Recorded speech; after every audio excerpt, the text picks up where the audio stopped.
Manusia bisa kayak setan, bisa kayak jin, bisa kayak malaikat, bisa kayak alam semesta. Kamu bisa kayak hewan, bisa kayak tumbuhan. Karena Allah meringkas semua ciptaannya dalam makhluk yang namanya manusia. Bahkan dirinya sendiri ditiupkan ke dalamnya.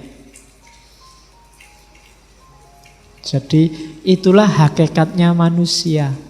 Ini saya tidak tahu Ibnu Arabi sedang nyindir kita apa enggak. Dia tidak menyebut abdun nafas, tidak menyebut hambanya hawa nafsu, tapi hambanya nalar, hambanya akal pikirannya sendiri. Yang didewa-dewakan, yang dinomorsatukan bukan Allah, tapi kebenaran versinya. Dianggapnya hidup seperti itu, pikiran seperti itu, yaitu yang benar dan paling benar. Jadi itulah yang dia sembah. Manusia itu ada dua jenis. Yang pertama insan kamil, manusia sempurna, manusia otentik, original, asli, sama manusia binatang. Al-insan, al-hayawan. Manusia binatang ini manusia yang casingnya saja manusia. Manusia itu kan jenisnya binatang. Saya sering bilang kan manusia itu binatang yang berpikir, binatang yang memaknai, binatang yang main simbol dan macam-macam.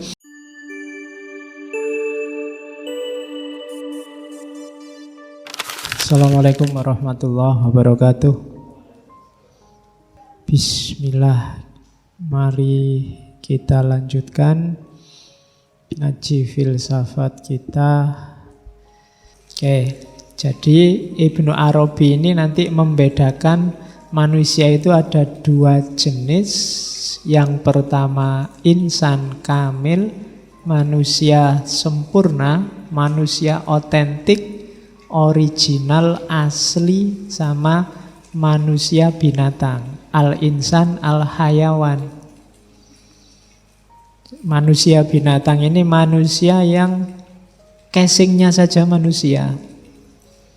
Manusia itu kan jenisnya binatang. Saya sering bilang kan manusia itu binatang yang berpikir, binatang yang memaknai, binatang yang main simbol dan macam-macam. Dan katanya Ibnu Arabi, manusia yang kehilangan atribut kemanusiaan kamilnya, levelnya kayak binatang. Bedanya hanya di diferensia. Diferensia itu kambing sama ayam, itu kan beda, tapi kan sama-sama binatang. Nah, nanti ada satu jenis binatang lagi namanya manusia. Itu kalau atribut-atribut kemanusiaannya nggak dipakai. Atribut-atribut kesejatiannya dibuang. Jadi kamu tinggal milih sekarang hidupmu mau jadi insan kamil apa insan hayawan. Ya insan hayawan itu jelas orientasinya ke bawah, tidak ke atas. Yang dipikir dunia, dunianya jadi nomor satu. Kalau dunia nomor satu, ya Allah nomor dua, nomor tiga, nomor empat. Kalau cita-citamu hanya menaklukkan dunia, menaklukkan lingkungan sekelilingmu, menaklukkan Indonesia, menaklukkan Ahok, ya yang lain nomor sekian berarti. Pokoknya apapun yang terjadi harus dipenjara. Itu berarti nomor satu dia. Jangan sampai jadi nomor satu. Yang boleh nomor satu dalam hidup kita hanya Allah. Oke. Nah, orang yang orientasinya ke bawah nanti jatuh bahkan bisa lebih rendah dari binatang. Kita menyebutnya asfala safilin. Di bawah lebih ke bawah lagi. Nah, jadilah insan kamil. Insan kamil adalah abdu rabbih. Kalau insan hayawan itu kebanyakan abdun nazar. Ini saya tidak tahu Ibnu Arabi sedang nyindir kita apa enggak. Dia tidak menyebut abdun nafas, tidak menyebut hambanya hawa nafsu, tapi hambanya nalar, hambanya akal pikirannya sendiri. Yang didewa-dewakan, yang dinomorsatukan bukan Allah, tapi kebenaran versinya. dianggapnya hidup seperti itu, pikiran seperti itu, ya itu yang benar dan paling benar. Jadi itulah yang dia sembah. Jadi Abdun Nadhor lawannya Abdur Rob. Katanya Ibnu Arabi, ya insan kamil ya makomnya tetap Abdur Rob, hamba Tuhannya, bukan hamba persepsinya, bukan hamba persangkaan-persangkaannya, bukan hamba pendapat-pendapatnya. Apa ndak boleh meyakini pendapat kita benar? Boleh. Tapi sambil tetap yakin karena aku ini manusia bisa salah, ya pendapatku mungkin salah, mungkin keliru. Ini semangat ini susah ditemukan. Mungkin memang susah untuk merasa bahwa aku bisa keliru. Oke, kita ngomong kayak gini biasanya untuk orang lain, tapi untuk diri kita sendiri berat. Ngomong bahwa aku itu bisa salah loh, itu susah. Selalu kamu kan manusia, bisa salah toh kan gitu. Kalau gitu gampang, tapi kita selalu yang benar itu milikku. Orang yang kayak gini sebenarnya selain bahaya karena Allah nggak nomor satu, dia bahaya karena nggak bisa berkembang lagi. Nggak bisa berkembang itu dia sudah final. Dia menganggap pikirannya sudah selesai, ya ini yang paling benar. Padahal kan di awal sudah diyakinkan bahwa kita ini manusia, pandangan kita terbatas, wawasan kita terbatas. Banyak sekali ketidaksempurnaan dalam diri kita. Maka pikiran-pikiran kita juga terbatas, wawasan kita juga terbatas. Sepinter-pinternya orang, wawasannya terbatas.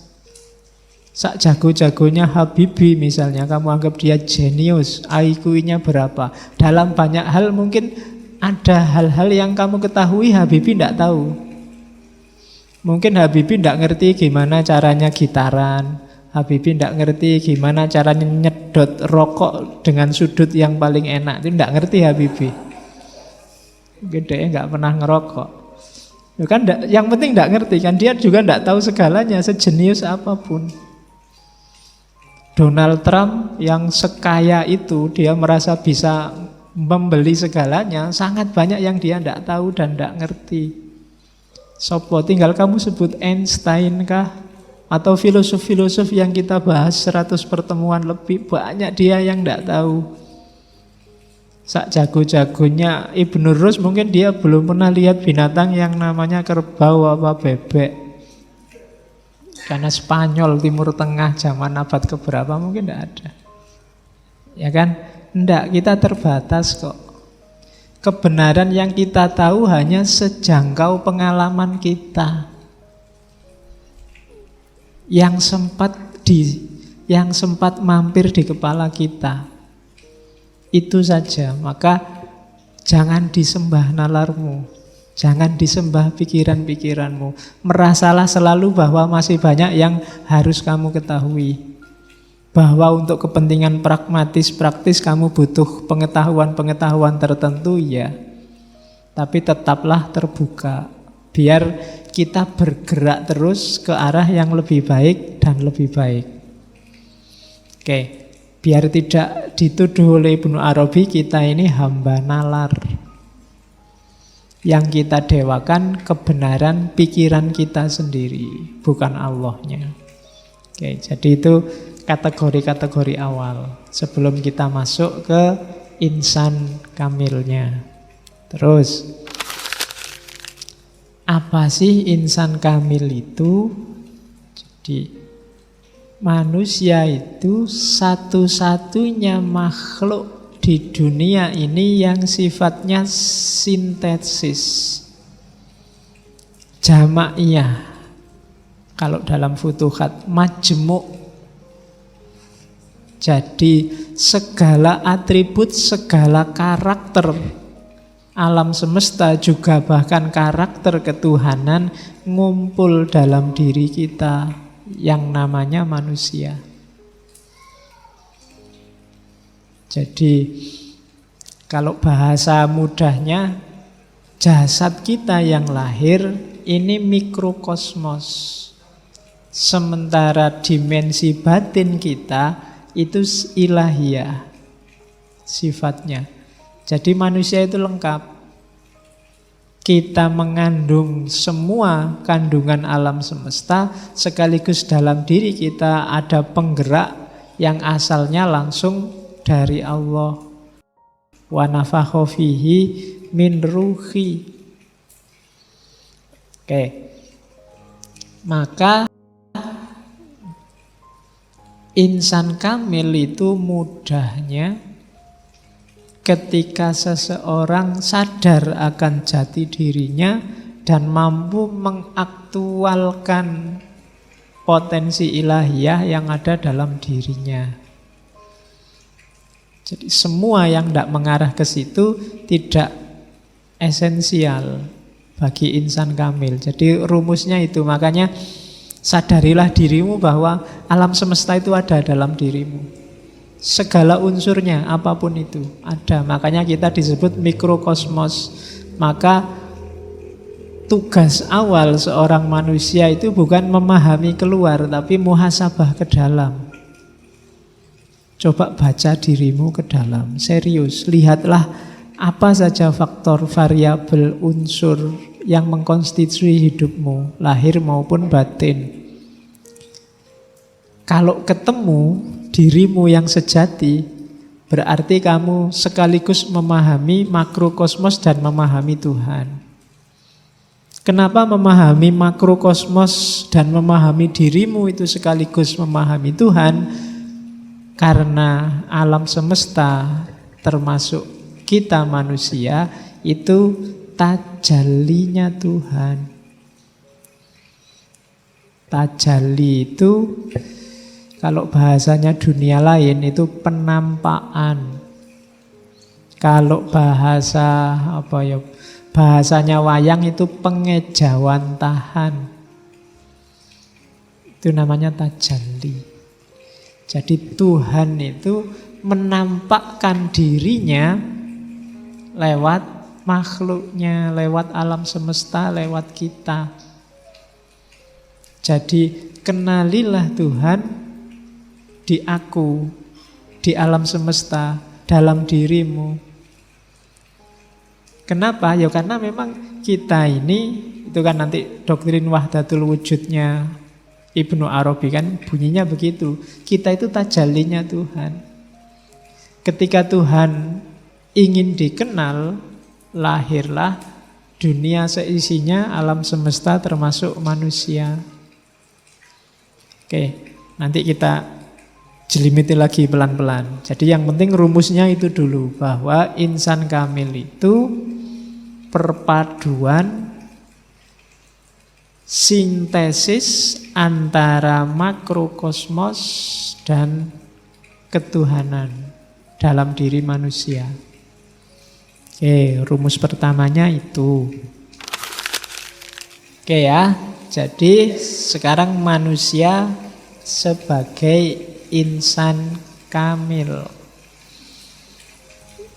Ini agak mengulang yang tadi, manusia ini utuh dan kamil ketika jati dirinya sebagai wakil Tuhan, khalifah Tuhan, dan rohnya Tuhan dalam dirinya ditemukan, sekaligus dia menyadari dirinya sebagai mikrokosmos.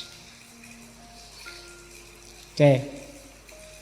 Jadi manusialah yang bisa menjelajah ke semua alam. Nanti kalau belajar Ibnu Arabi, alam itu ada banyak. Kamu kan ngertinya cuma alam dunia ini sama besok alam akhirat. Kalau di Ibnu Arabi banyak. Nanti ajaran Ibnu Arabi ini diserap oleh beberapa filosof Nusantara. Misalnya Hamzah Fansuri, Syekh Siti Jenar, dan kawan-kawan. Nanti lahir tentang alam ini ada martabat 7. Martabat 7 itu ahadiyah, wahdah, wahidiyah. Nanti terus ada alam arwah, ada alam misal, ada alam ajsam, ada alam insan. Manusia ada di alam ketujuh, alam insan. Itu namanya martabat 7. Inspirasinya dari Ibnu Arabi. Jadi alam ini tidak cuma satu dimensi, apa dua, apa tiga dimensi. Tapi dia punya 7 dimensi. Yang paling tinggi ahadiyah.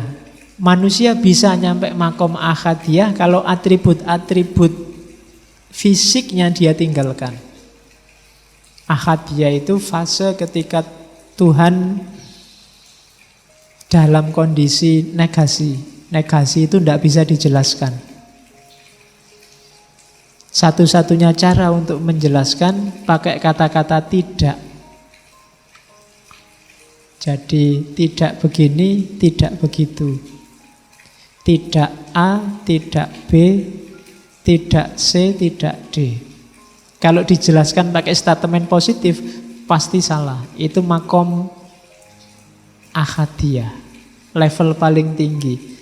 Ini yang laisa kamislihi syai'un. Tidak bisa dikenali. Tuhan yang sejati dalam hakikat kediriannya. Kamu gambarkan kayak gimana pun bukan itu. Itu makom ahadiyah. Tapi kan terus Allah bilang, aku ingin dikenali. Kuntu kanzan mahfiyan fa'uridu an u'rofa. Aku ini khazanah tersembunyi, maka aku ingin dikenali.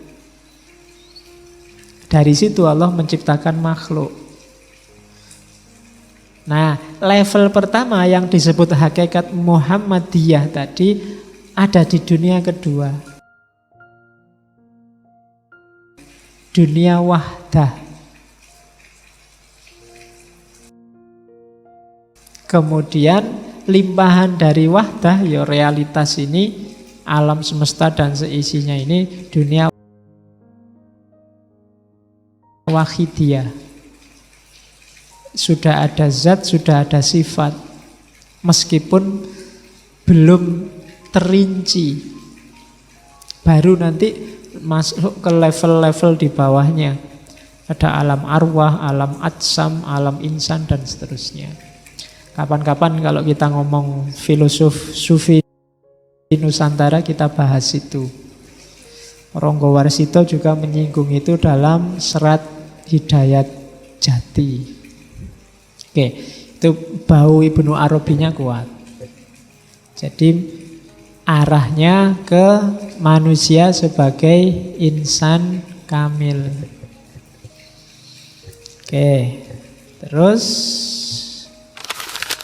simbolnya insan kamil itu Adam.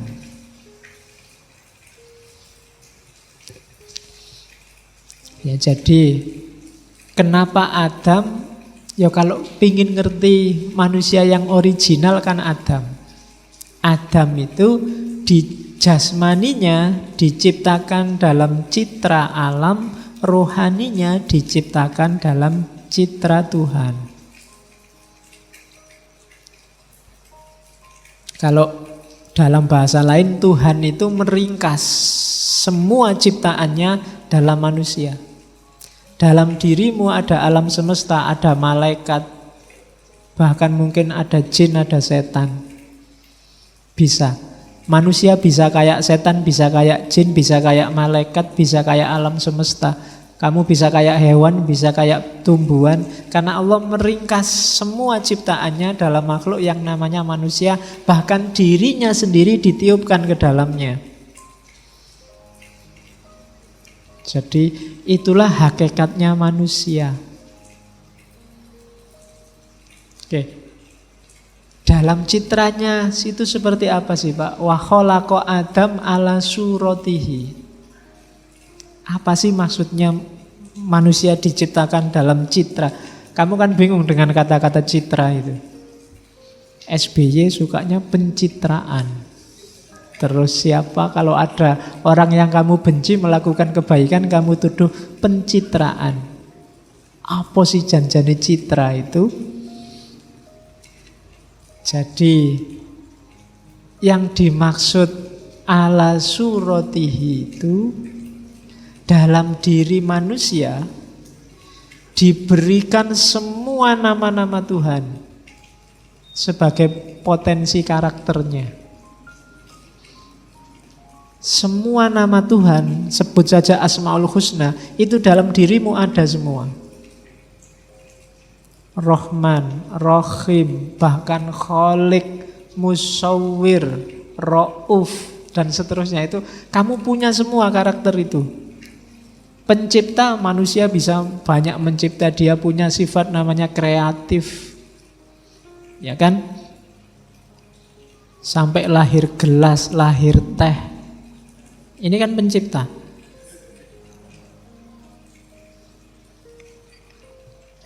Binatang, hewan tidak ada yang kreatif. Sejak dulu kalau minum ya nyari air, nyari sungai, nyari hujan. Ayam, kambing nggak pernah punya ide bikin teh yuk, bikin kopi yuk, tidak ada. Pokoknya air ya diminum aja. Dia tidak bisa kreatif. Manusia punya, dia punya sifat mencipta sebagaimana Allah.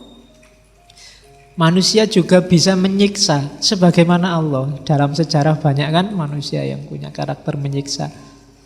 Ketika porsi dan proporsinya nggak pas, dia jadi kejahatan. Kalau pas, dia diperbolehkan.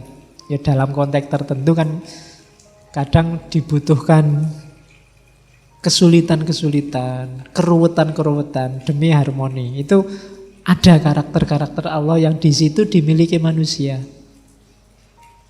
Jadi penyayang, kita punya sifat sayang. Rahman Rahim, kasih sayang yang mendalam dan meluas. Allah punya sifat Ghafurur Rahim, kita juga punya. Meskipun sekarang umat Islam susah memaafkan, tapi kita punya sifat memaafkan itu. Jangan lupa. Maka banyak sufi bilang li utammima makarimal akhlak, sebagaimana hadis Nabi itu adalah takholak bi akhlakillah. Berakhlak dengan akhlak Allah. Apa bisa Pak? Bisa. Kenapa? Karena dulu Allah menciptakan kita ala suratihi, sesuai gambarnya Allah. Gambarnya Allah itu ya mestinya bukan gambar fisik. Wong Allah bukan fisik. Gambaran batin, gambaran mental, gambaran ruhani. Dan kalau itu mental dan ruhani kan ya nama-nama Allah minimal yang 99 itu kita punya. Itulah maksud dan Allah dan Tuhan menciptakan Adam ala suratihi, sesuai citranya, bukan fisiknya. Makanya ketika orang mencapai puncak kan ada hadis, kalau dia mendengarkan, aku jadi pendengarannya, bukan aku jadi telinganya. Jadi daya mendengar, kependengaran, kepenglihatan, itu Allah. Mata ini ketika roh tidak ada gunanya. Jadi telinga, kalau roh nggak ada juga tidak ada gunanya. Dia kayak komputer tapi tidak ada softwarenya, nggak ada gunanya. Semahal apapun komputermu, hardwaremu, kalau softwarenya nggak ada, tidak operatif. Secakep apapun orang, kalau isinya nggak ada, ruhnya nggak ada, kamu lari. Kalau nggak percaya cobalah. Berarti kuncinya apa? Keywordnya kita sebagai manusia itu ya suratu Adam, suratullah dalam diri Adam itu. Ruhnya. Jasad itu cuma kendaraan kita. Materi itu cuma media. Dia alat, bukan tujuan. Jadi jasad itu memang dikasih Allah untuk mewujudkan tujuannya rohani. Bukan berarti jasad itu tidak penting, ya penting. Karena kalau kita roh saja juga tidak bisa jadi khalifah. Makanya kita ruh dan jasad. Jadi ala suratihi itu dalam diri kita terkumpul nama-namanya Allah. Makanya sebelum turun ke bumi kan ada cerita, ada ayat yang bilang wa 'allama adamal asma'a kullaha. Jadi untuk membangun citra Adam sebagai wakil Allah di muka bumi, dalam diri Adam asma'akullaha. Jangan diartikan alama itu terus Adam di depannya Allah, terus Allah ceramah gini dam, kan nggak gitu. Ya mestinya ya sama Allah langsung dikasihkan ke dalam diri Adam asma itu. Dari situlah nanti Adam menerjemahkannya dalam kehidupan. Jadi itu memang skenarionya Allah begitu. Karena itulah maka semua malaikat, bahkan iblis disuruh sujud pada Adam. Karena dalam diri Adam ada kualitas Tuhan. Oke, makanya kalau iblisnya mau ngeyel, dadak debat, kan aku maunya hanya sujud pada Allah. Itu bisa dijawab, enggak, kamu enggak tak suruh sujud pada Adam yang tanah. Tapi kualitas Adam yang dalam dirinya ada nama-nama Allah.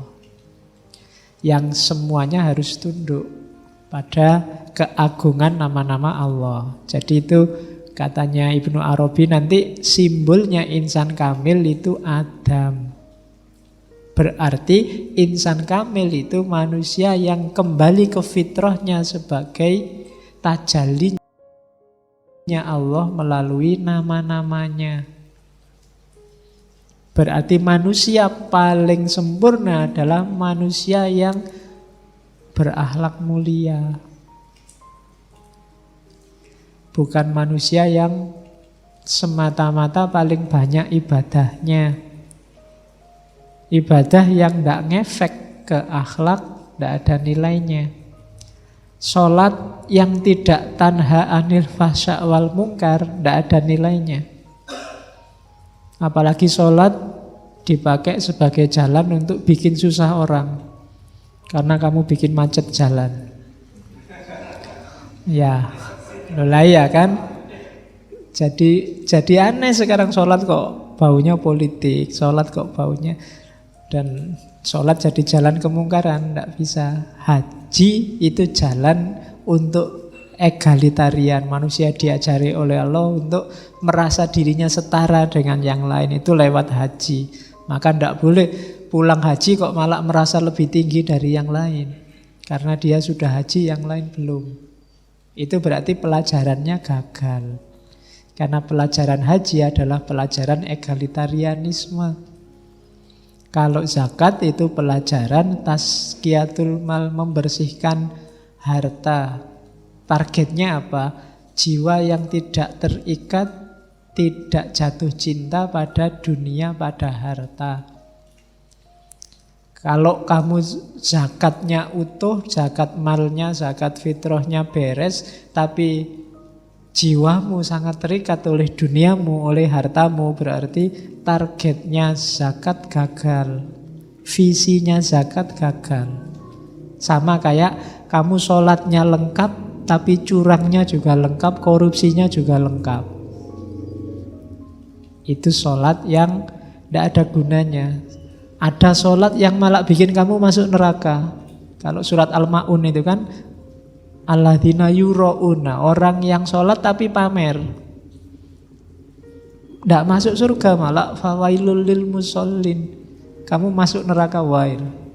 Kalau sholatnya untuk pamer, untuk menunjukkan bahwa kamu orang alim, bahwa kamu komitmen pada agama, meskipun sedang musafir tetap sholat dan masuk TV. Itu loh ya, itu kalau ada nuansa biar yang lain tahu betapa kita ini membela, itu berarti riya. Jadi hati-hati menata hatinya ya. Oke, jadi bukan dilarang, cuma ya saling menjaga, saling mengingatkan. Oke ya, jadi itu insan kamil. Kuncinya ada pada akhlak. Takholak bi akhlakillah, hidup dengan landasan asmanya, nama-nama Allah. Oke. Terus haknya Allah. Nah, insan kamil ini ya kamu harus berusaha mewujudkan ideal-ideal tadi di atas, takholak bi akhlakillah dan seterusnya. Nah, biasanya step-stepnya itu. Jadi yang pertama Ini yang saya bilang saya harus ngadep ke sana karena tidak bawa kacamata. Oke, yang pertama levelnya adalah tidak usah fana fil mukhalafat, memfanakan dosa. Itu level pertama. Tidak melakukan dosa, paling tidak secara sengaja. Kalau kamu, itu step paling rendah. Ya, step paling bawah. Ya, untuk menuju insan kamil. Yang kedua, fana fi af'alil ibad. Fana fi af'alil ibad ini tidak lagi bergantung pada af'alnya hamba. Jadi sirna yang kedua, tidak merasa kamu sukses, kamu enak, kamu jaya itu karena dirimu. Kamu tidak lagi mengandalkan amal. Satu-satunya yang kamu andalkan hanya Allah. Itu step kedua. Jadi kamu tidak menganggap kalau saya minum, mesti hausnya hilang. Ini namanya mengandalkan amal, nggak boleh. Belum fana berarti, belum naik ke level kedua. Kalau level kedua, iya saya minum, urusan hausku hilang apa enggak, ya Allah yang ngatur. Nah itu fana fi af'alil ibad. Terus yang ketiga, tidak hanya af'al tapi fi sifatil makhlukin. Karakter-karakter manusia, membebaskan diri dari jeratan karakter manusia yang sifatnya duniawi. Itu fana yang ketiga. Sudah tidak butuh lagi pujian, sudah tidak butuh lagi kejayaan, tidak butuh lagi kesuksesan. Yang ada di pikiran hanya Allah saja. Itu makom ketiga. Makom yang keempat, fana angkulizat. Kalau ini sudah nyampe di level kesadaran, jangankan sifat, jangankan af'al, aku sendiri juga ndak ada. Kamu ngomong, apa sih Pak saya itu? Saya itu ndak penting sama sekali. Itu belum paling rendah. Karena masih ada akunya, meskipun kamu anggap dirimu ndak penting. Jadi lebih rendah dari itu adalah saya itu sebenarnya nggak ada ya. Non-existent. Yang ada kan cuma Allah. Jadi keberadaanku kayak teh ini. Awalnya ndak ada, dibikin sama takmir terus ada, terus diminum ndak ada lagi. Dirimu juga begitu. Ndak usah gaya-gaya, sejago-jagomu paling sekitar 80-90 kamu sudah jadi tinggal baunya saja. Wong awalnya memang ndak ada. Itu makom yang ke selanjutnya. Terus yang selanjutnya levelnya lebih tinggi lagi, bahkan semua ini ndak ada, ndak cuma dirimu. Alam semesta juga ndak ada. Jangan-jangan semua ilusi katanya Ghazali. Yang kamu lihat seolah-olah ada, itu ndak ada. Jangan-jangan ini semua mimpi, katanya Descartes. Kamu mimpi itu kan seolah-olah kayak beneran. Jangan-jangan ngaji ini cuma mimpi, begitu bangun, yalah mimpi serius amat. Kan bisa kayak gitu. Kan katanya Ghazali, siapa tahu besok ketika kita sudah meninggal, terus masuk ke alam barzah, kita baru sadar, alah ternyata dunia kemarin itu tidak penting sama sekali. Sama kayak kamu ketika masuk ke alam dunia, kamu anggap alam rahim itu kan, alah itu cuma menjaga biar tetap hidup aja, tidak penting. Lebih penting alam dunia ini. Mungkin besok kamu masuk alam barzah juga begitu. Alah kalau cuma kayak gitu ngapain kemarin dadak tawuran, dadak nangis-nangis, dadak. Mungkin kamu begitu besok di alam barzah. Ya nanti kita ketemu di sana ya. Nanti kita ngobrol lagi. Kita bikin ngaji filsafat cabang sana ya. Oke. Terus yang paling tinggi adalah fana angkuli masiwallah. Sudah hilang kalau itu. Merasa saja tidak ada. Kalau tadi yang di sebelumnya kan merasa bahwa alam ini tidak ada, merasa dirimu tidak ada. Itu juga masih trik karena masih ada yang merasa. Di level paling atas, merasanya sudah tidak ada, sudah hilang. Sudah wallahu alam bisawab. Itu makom paling tinggi, fana. Saya tidak tahu kita sekarang ada di makom berapa. Atau masih baru belajar makom. Belum masuk ke makom-makom. Dari situ kita membangun jati diri kita, insan kamil. Nah, terus di Futuhat, katanya Ibnu Arabi, sekarang tak kasih contoh ya. Insan kamil itu sosok sejatinya, perwujudannya kayak gimana sih? Katanya Ibnu Arabi, lihatlah para wali sufi. Kayak gimana sih cirinya wali sufi itu? Katanya Ibnu Arabi, yang pertama, kalau kamu ingin nyari orang yang memang wali, yang pertama apa? Yaitu orang yang hanya minta tolong dan minta perlindungan pada Allah saja. Tidak butuh dukungan, tidak butuh pertolongan siapapun. Tidak butuh massa, tidak butuh polisi, tidak butuh TNI. Dia sudah hanya Allah saja yang dia mintai pertolongan. Tidak bikin surat edaran untuk berangkat atau untuk melarang berangkat.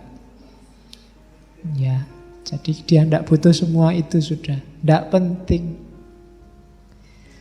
Bagi dia yang penting Allah ridho padaku.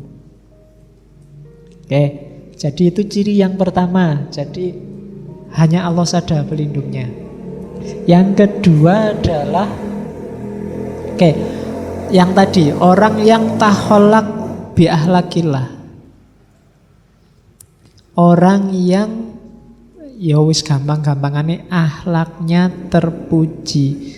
Dalam hidupnya isinya hanya keutamaan-keutamaan. Sabar, penyayang, pemaaf. Kamu ngerti sendirilah orang baik dan orang yang tidak baik. Itu karakter kedua. Jadi kalau di sekelilingmu ada orang kayak gini, dia punya karakter wali sufi.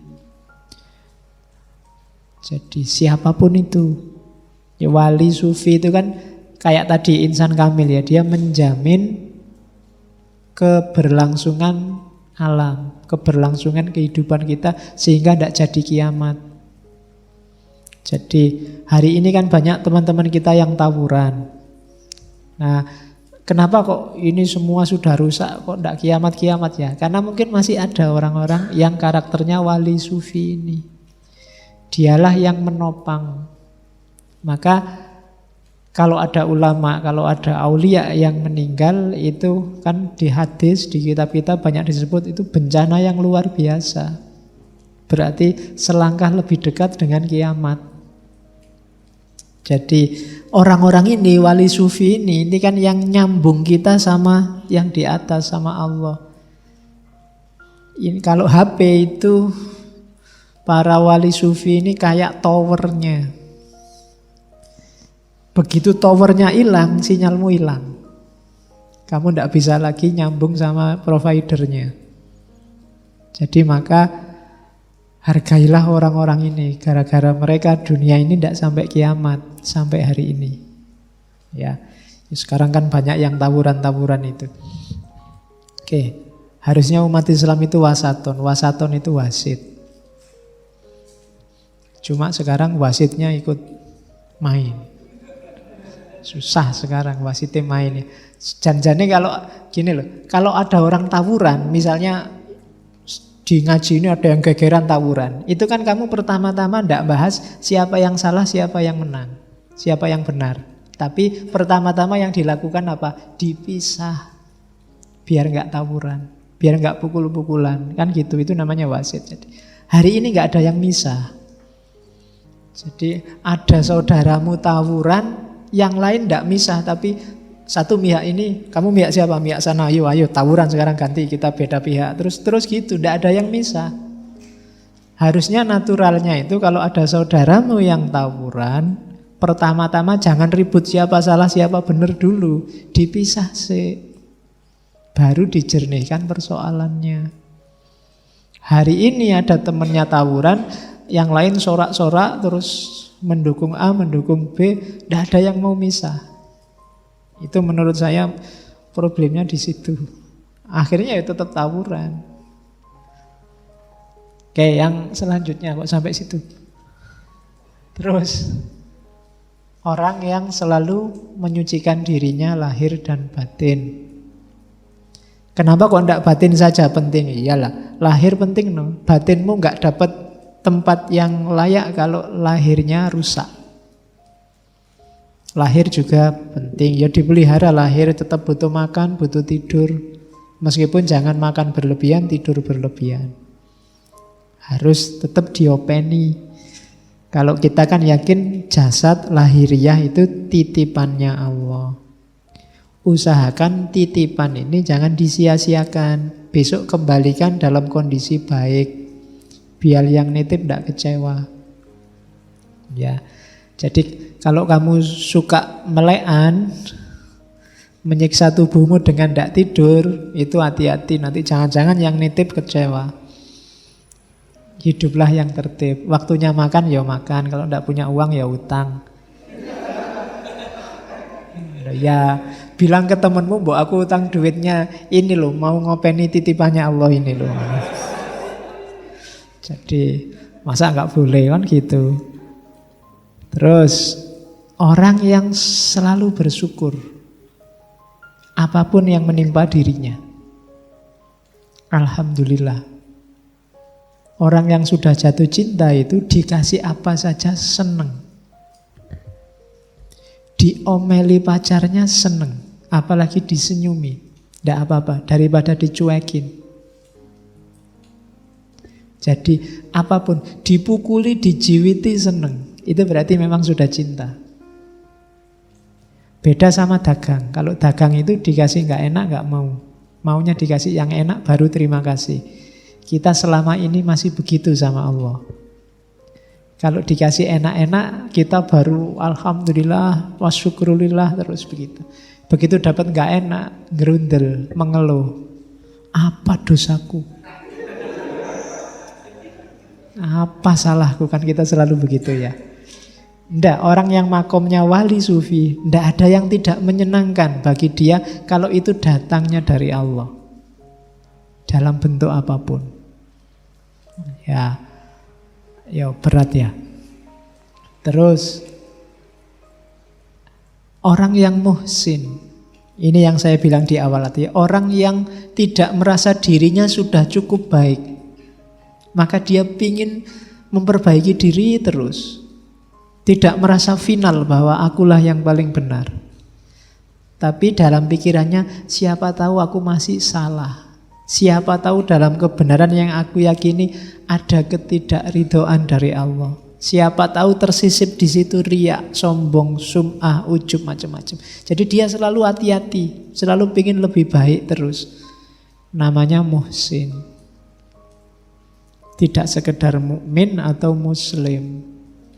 Jadi orang ini ingin memperbaiki diri terus. Oke.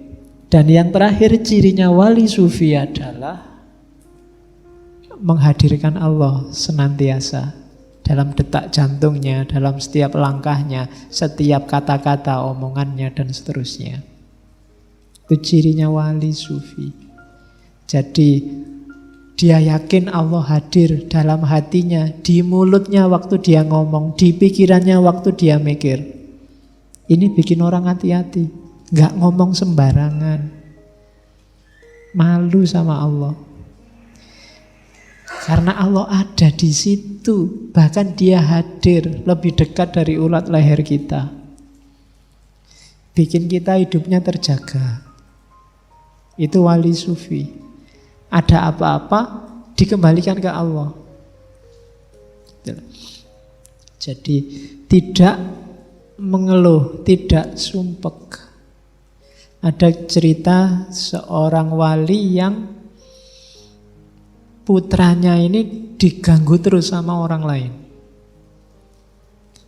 Difitnah, diceritakan jelek, dikabarkan jelek. Terus anaknya ini mengadu ke ayahnya yang wali ini. Pak, itu orang itu gimana ya, kok aku dikerjain terus, aku difitnah terus, disusah-susah terus hidupku. Jawabannya wali ini, alhamdulillah nak, masih ada orang yang menyempatkan dirinya, menghabiskan energinya untuk meninggikan derajatmu. Terima kasihlah padanya.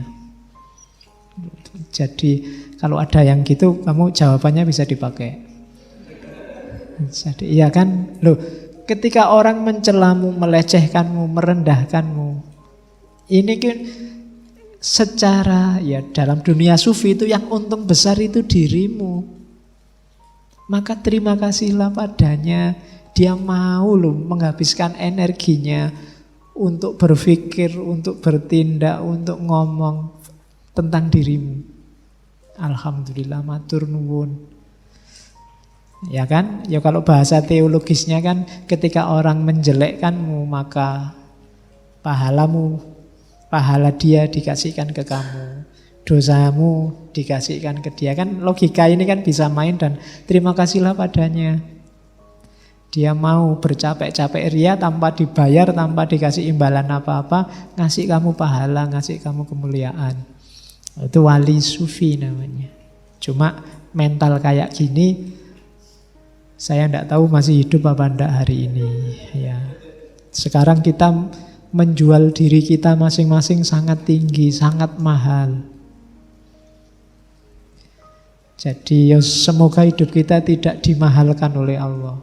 Apa-apa jadi susah.